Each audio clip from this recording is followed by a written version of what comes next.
محترم ڈاکٹر سید حامد فاروق بخاری صاحب، حضرت امام محمد باقر کا جو علمی مرتبہ اور مقام ہے، اور خاص طور پر جو عصری ضروریات سے آگاہی ہے، بالکل ایسے لگتا ہے کہ جیسے فرض کریں آج کریکولم ڈیولپمنٹ کے لیے آپ ایک عظیم الشان تھنک ٹینک بنائیں تو وہ ایک فرد نے، ایک شخص نے وہ سارا کام کیا ہے، اور کتنے مختلف علوم و فنون کے لوگوں نے فیض پایا ان سے۔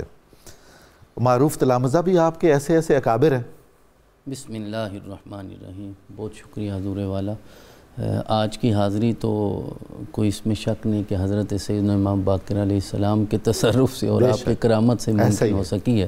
اللہ رب العزت آنا اپنی بارگاہ میں قبول فرمائے۔ آمین۔ اور جو آپ نے ارشاد فرمایا اس حوالے سے حضرت سیدنا امام باقر علیہ السلام کا اپنا ارشاد گرامی ہے، اور آپ سورہ نمل کی اس آیت مبارکہ کو جو حضرت سلیمان علیہ السلام کا مقولہ قرآن پاک میں ذکر ہوا، آپ نے علم کے لیے آپ خود یہ ارشاد فرمایا کرتے تھے کہ علمنا منطق الطیر و اوتینا من کل شیء ان ھذا لہو الفضل المبین۔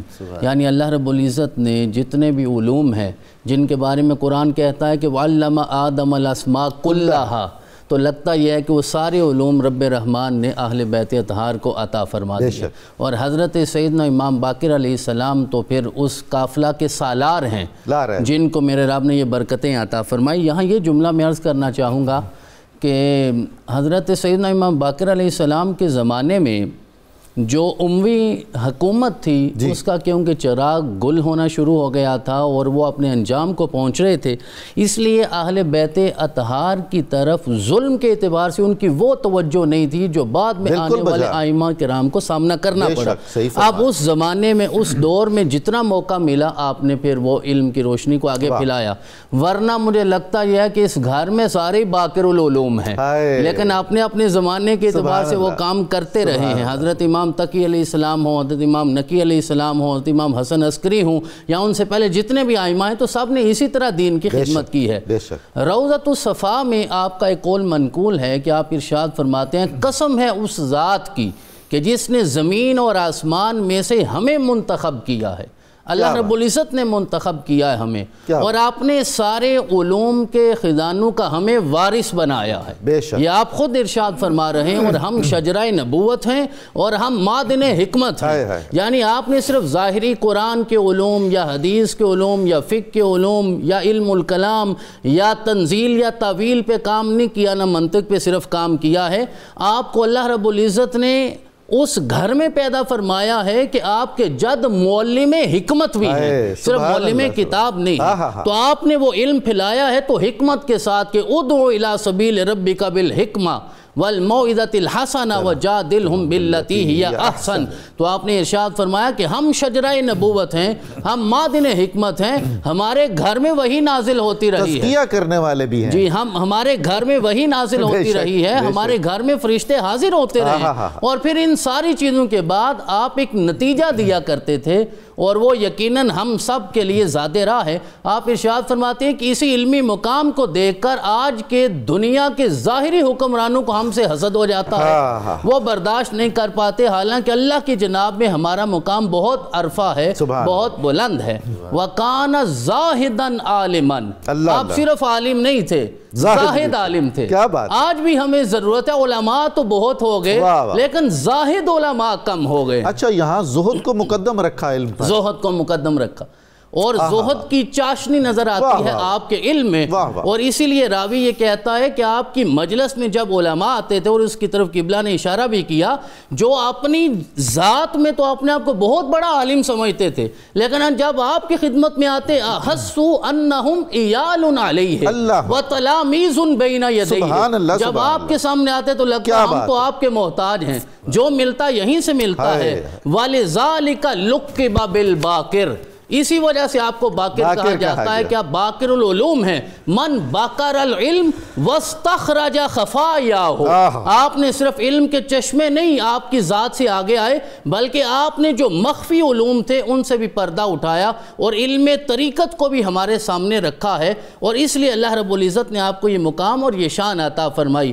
اور وہ مشہور واقعہ ہے کہ جب آپ دمشق سے واپس تشریف لا رہے تھے تو آپ نے دیکھا کہ نصارہ کا ایک معبد ہے اور وہاں لوگوں کا ہجوم ہے، جمع غفیر ہے۔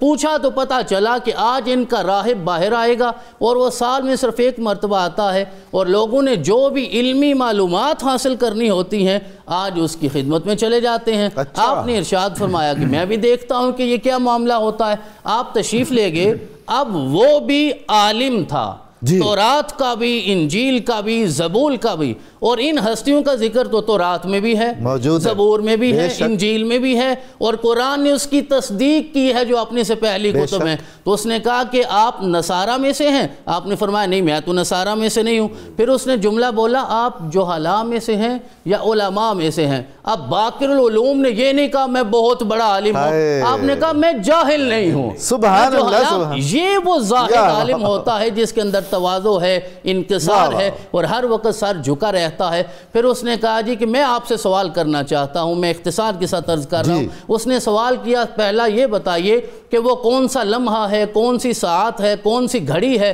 جو نہ دن میں ہے نہ رات میں ہے، اس کا جواب دیجئے۔ تو آپ نے ارشاد فرمایا وہ طلوع فجر سے لے کر طلوع آفتاب کا وقت ہے۔ اس وقت رات ختم ہو چکی ہوتی ہے اور دن ابھی شروع نہیں ہوتا، لیکن وہ اللہ کی رحمت کی گھڑی ہوتی ہے، اللہ کی رحمت کا وقت ہوتا ہے۔ ان المتقین فی جنات وعیون، اور انہی آیات کے آخر میں فرمایا وبالاسحار ہم یستغفرون، کہا یہ وہ لمحہ ہے جو اللہ کی رحمت کا ہے، ہر انسان کو اس لمحے کو تلاش کرنا چاہیے۔ اور دوسرا سوال یہ تھا کہ آپ کہتے ہیں جنت میں نعمتیں بھی ملیں گی، جو چاہو گے ملے گا، قضائے حاجت بھی نہیں ہوگی، اس کی کوئی مثال ہے دنیا میں؟ تو آپ نے ارشاد فرمایا وہ ماں کے بطن کی مثال ہے، ماں کے پیٹ کی مثال ہے، بچہ رہتا ہے 9 ماہ، غذا بھی لیتا ہے، فضلہ بھی خارج نہیں ہوتا، قضائے حاجت بھی نہیں ہوتی۔ اور تیسرا سوال یہ تھا کہ آپ فرماتے ہیں کہ جنت کے میوے ختم ہی نہیں ہوں گے، کھاتے جاؤ گے میوے بڑھتے جائیں گے۔